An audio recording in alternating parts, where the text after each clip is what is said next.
Hello, everyone, and welcome back to another interesting episode on Emma English Conversation. I'm Michael, a language instructor and podcaster. And I'm Lena, the co-host of today's show. I'm excited because today we're talking about something extremely important and honestly life-changing for English learners. Absolutely.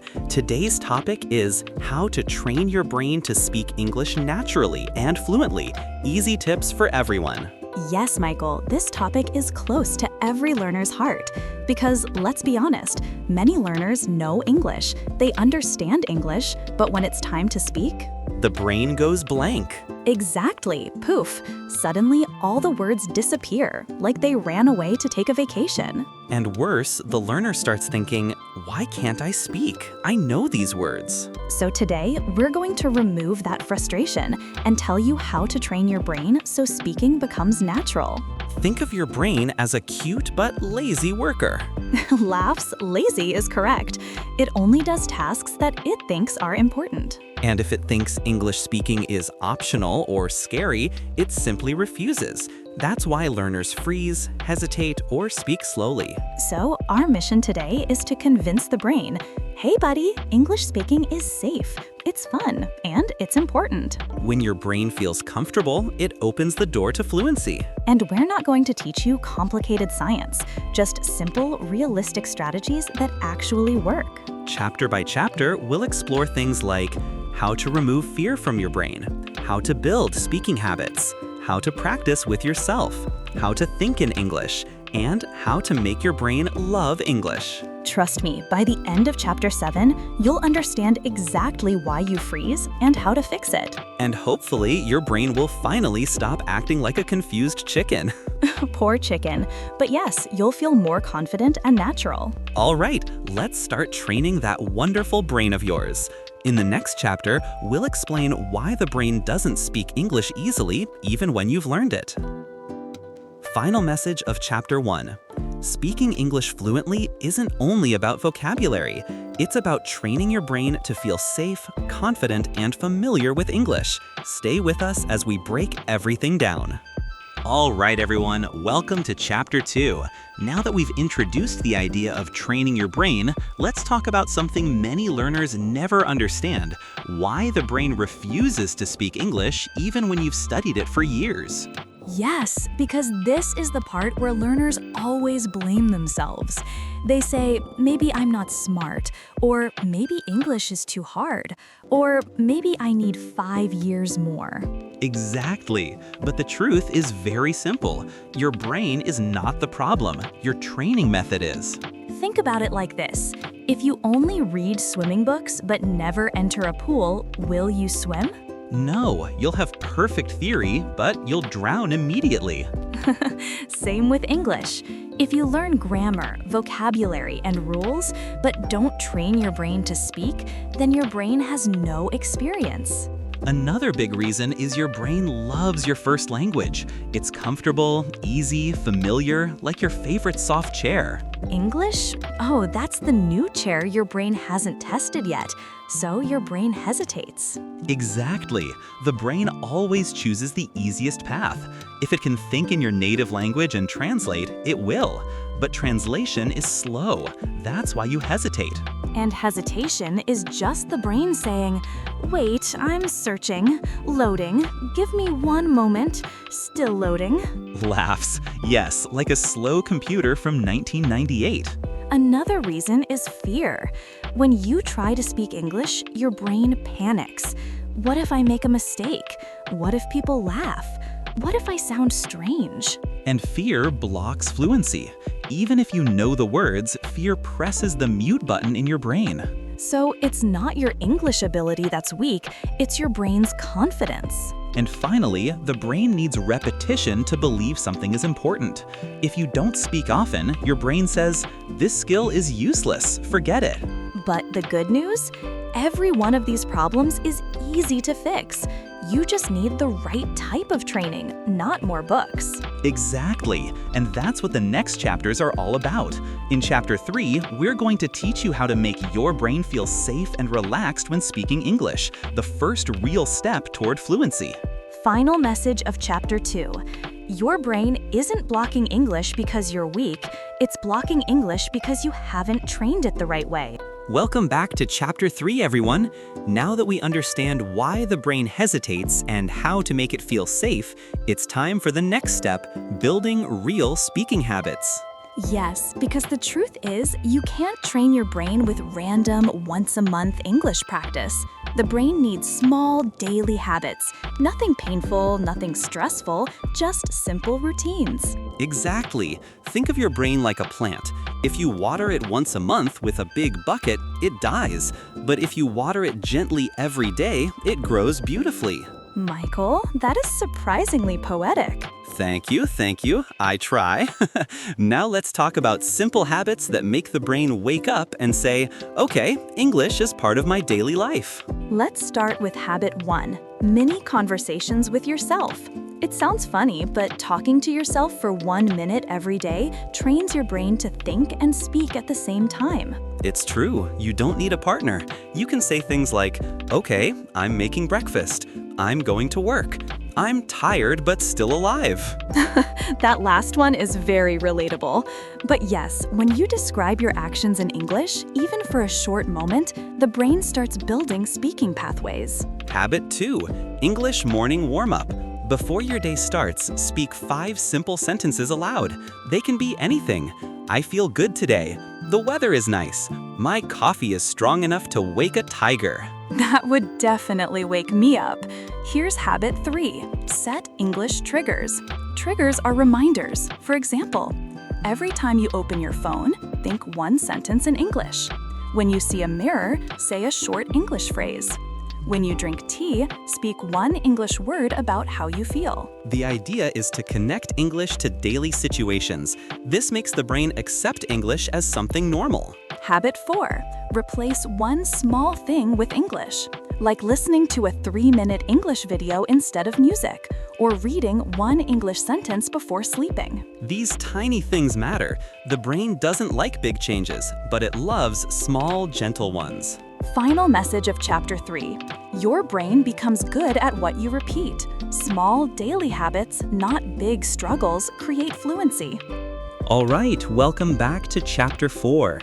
Now we're diving into one of the most powerful parts of brain training, thinking in English. Oh yes, this is the part that scares people the most. When learners hear think in English, they imagine their brain doing intense gym workouts. Yes, like lifting heavy grammar weights. But thinking in English is actually simple, and it's the shortcut to fluency. So, Michael, let's start with a basic question. Why is thinking in English such a big deal? Great question. Because speaking is just expressing your thoughts. If your thoughts are in English, the words will come naturally.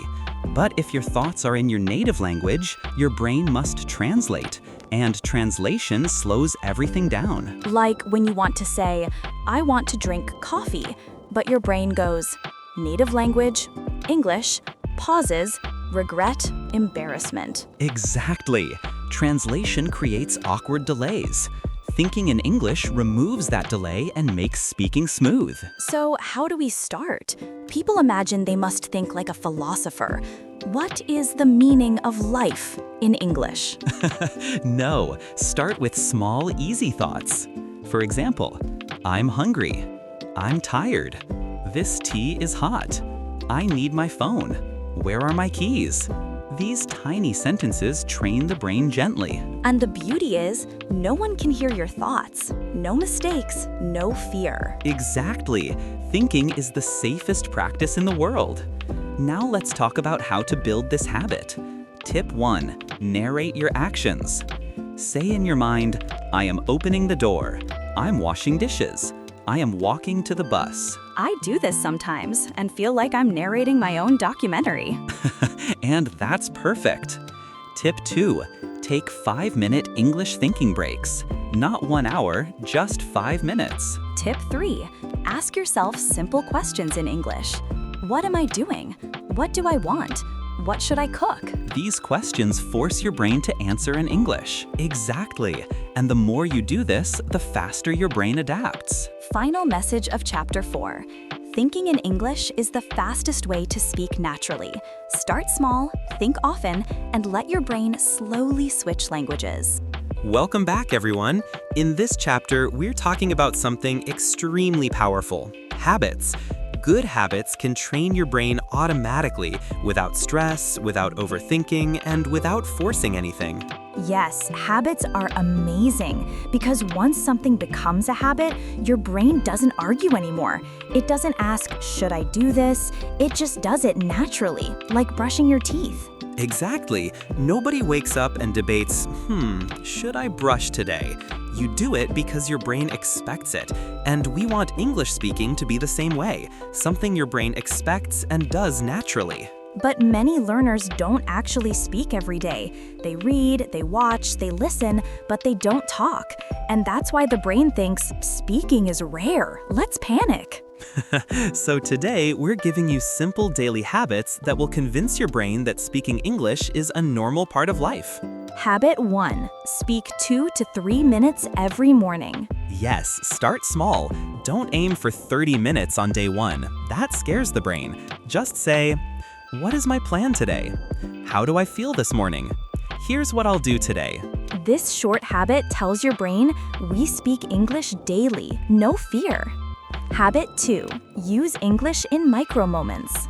Micro moments are tiny little seconds throughout your day. For example, walking to the kitchen, describe what you're doing. Opening the fridge, say the words you see. Waiting for the elevator, think in English. Train the brain in natural life moments, not special study sessions. Habit 3. Create a daily English trigger. A trigger is something that reminds you automatically to speak English. For example, every time you unlock your phone, say one English sentence. Every time you sit on your bed, describe your day in English. The brain loves patterns. After a week, it becomes automatic. Habit 4. End your day with 1-minute English review. Before sleeping, ask yourself in English, what did I learn today? What did I do today? What will I do tomorrow? This activates the brain at the perfect time when memory becomes stronger. Final message of Chapter 5. Small, simple daily speaking habits train your brain better than long, heavy study sessions. If you teach your brain that English is part of your everyday life, Welcome to Chapter 6, everyone. Now we move to one of the strongest ways to train your brain for fluency: thinking in English. Ah, yes, the magical skill that everyone talks about, but no one explains properly. Exactly. People say, think in English, as if it's a switch you can turn on. Click, fluent. No, it doesn't work like that. If it did, I would have clicked that switch years ago. Laughs. Thinking in English is like training a muscle. You don't jump from 0 to expert. You start small, very small. Tiny, tiny thoughts. Exactly. Let's break it down. Step 1. Think in single words.